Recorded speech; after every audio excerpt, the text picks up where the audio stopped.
After almost 20 years, after more than 2,000 US troops died, after more than 20,000 were wounded, after hundreds of thousands of Afghans were maimed or killed, and after spending $2 trillion, President Joe Biden has decided the United States has seen enough of the war in Afghanistan. Hours from now, he will announce the last remaining US forces still in Afghanistan will be withdrawn by the very symbolic deadline of September 11 this year. But a US exit does not mean an end to the conflict. The country remains on a knife's edge with a weak central government, sparking fears that significant progress which has been made for women's rights may be lost to a resurgent Taliban. CNN's international security editor, Nick Paton-Walsh, is live for us in Kabul. And it's not just women's rights which are under threat here with the resurgent Taliban, it's civil society in itself. Yeah, I mean, obviously, women's rights are a key tenet of US presence here, something they're always trying to push, but only a fraction of what many in Afghanistan fear they may lose if the United States leaves this war. It's important to characterize it like that, because the war won't end because the US decides to depart. It will just take on a new phase. And Joe Biden has always been, since Barack Obama, where he served as vice president, decided on the surge, has always been in office a man saying that a sustained US presence here wouldn't really bring adequate rewards for the United States. And sadly, time has possibly proven him correct, but vast amounts of money have been spent and thousands of Afghan and American and other nations' lives lost in that fight too.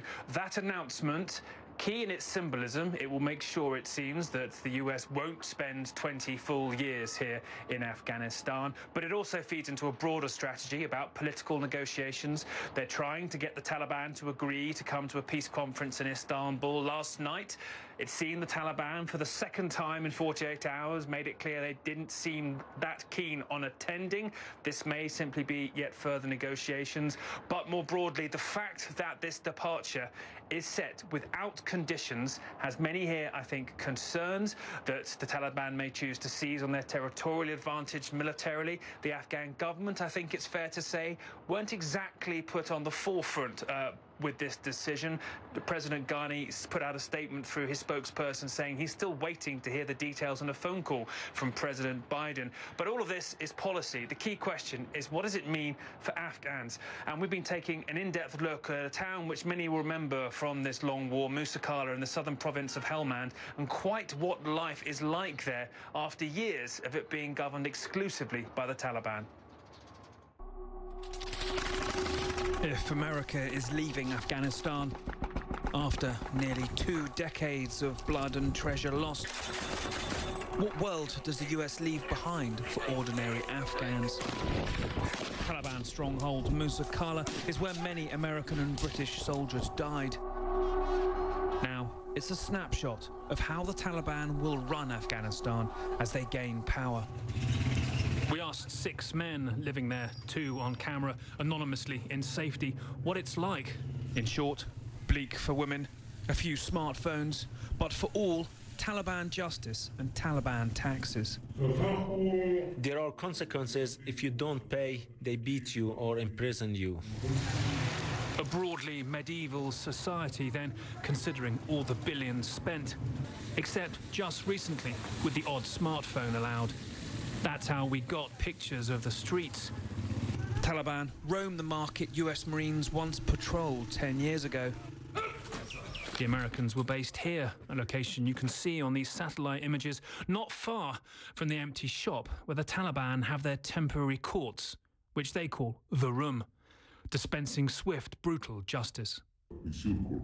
Punishments depend on what the other side wants.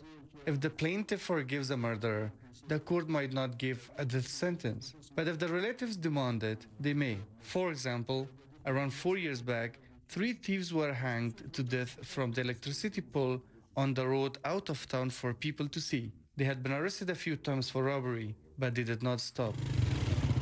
This footage from a drive around town heads out to the refugee camps by the river, from where US Marines used to get shot at, and it's clear few women are allowed on the streets. They still don't go to school. Nobody even dares ask about that, we're told. But most men we asked said women had it good. This is what they meant. They are not allowed to do business outside their house. When they go out, they need to dress according to Sharia law.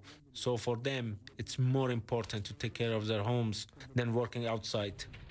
Women can also get a rough justice in this backward world.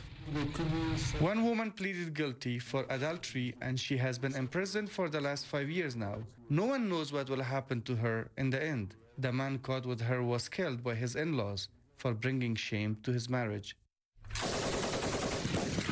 Fighting is rare here now, and the Americans must just watch from jets or drones above. In fact, we were told the Taliban only allowed some smartphones in Musa Qala because peace talks meant that US airstrikes there had slowed down. The Americans had been using smartphones to track Taliban fighters. Taliban rule in these streets means they set taxes from opium harvests or shops, we were told, or ask for bread or clothes for their fighters when in need. But some said feuds between Taliban groups mean people can pay more than once. Many people have been taken to the Taliban room, locked up for a night or two, or have been beaten up. There are different groups of Taliban. It would be better to have a single authorized official getting tax, but every group tries to take tax for their own pockets. That's one problem for people now. Life then goes on, much as it did before the Taliban were removed from power after 9/11, with just a lot of Americans and Afghans lost in the battle in between. Now you might be asking yourself, what about the main objective of the United States coming to Afghanistan in the first place nearly 20 years ago, the defeat of al-Qaeda? Well, they've proliferated around the world, and even here in Afghanistan, a US Treasury assessment dated January the 4th of this year says that the Taliban are comfortable, they're growing in Afghanistan, gaining funds under, it seems, some sort of umbrella provided by the Taliban here. Now, there are varying assessments, but you can't really find one that says the al-Qaeda problem here in Afghanistan has been dealt with conclusively. The issue, of course, is the details. We'll hear more from President Biden in the hours ahead, and the key question is, how does this play into the peace process? Most people believe, who study the Taliban, that they possibly do want to see some kind of negotiated settlement because they want legitimacy of being part of an internationally recognized government for one reason: to keep aid money coming in, because with governance comes responsibility, comes the need to feed people, infrastructure, things like that Afghanistan's already struggling with. Importantly, the peace process here seems to diverge on two tracks. The Afghan government, it seemingly at times it looks like on the sidelines when it comes to how the Biden administration's handling this. They want to see elections first that they won't run in. President Ghani says he won't run in, and then a transitional government. But the US and the Taliban, it seems, on the few things they share an opinion of, want to see a transitional government first and then potentially elections. That has to be resolved quick, or we won't see much progress in Istanbul. But utterly vital, really, are the details from President Biden and the key part of this message that the US is going regardless before September the 11th, possibly even a little bit before. I have to warn you, we've heard similar noises from the previous occupant of the White House, Donald Trump. We're still here, and even Barack Obama made noises about wanting to bring everybody home as well. Still, US troops are here, but I have to tell you, Joe Biden probably has the most experience of this country, all the previous occupants of his position, and he's very clear, and always has been, he doesn't think America should have been here this long, and he wants out now. That's what we hear later on today. John? Nick, thank you. Nick Payton-Walsh, live in Kabul.